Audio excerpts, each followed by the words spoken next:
कारगिल युद्धात मातृभूमीच्या रक्षणासाठी आपल्या प्राणांची आहुती देणाऱ्या भारतीय सैन्याच्या शूरवीरांना अभिवादन करण्यासाठी अखिल भारतीय विद्यार्थी परिषद महानगरच्या वतीने कारगिल विजय दिनानिमित्त शहरातून 300 फूट भव्य तिरंगा पदयात्रा काढण्यात आली आहे।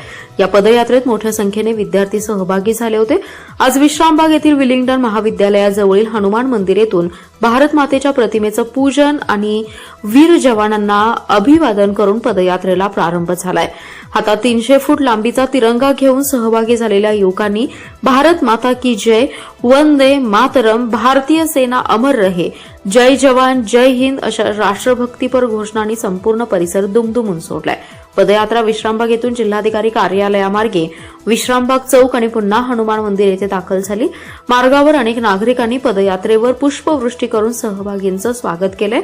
अनेक ठिकाणी नागरिकांनी तिरंग्याला मानवंदना देत भारतीय सैन्याच्या शौर्याला सलाम केलाय। यावेळी आमदार सुधीर गाडगीळ, स्वाती खाडे, जयदीप पाटील तसेच मान्यवरांनी कारगिल युद्धातील वीर जवानांच्या शौर्यगाथा स्मरण करून त्यांच्या बलिदानाला ठिकठिकाणी अभिवादन केलं आणि तिरंगा पदयात्रेचं स्वागत केलंय।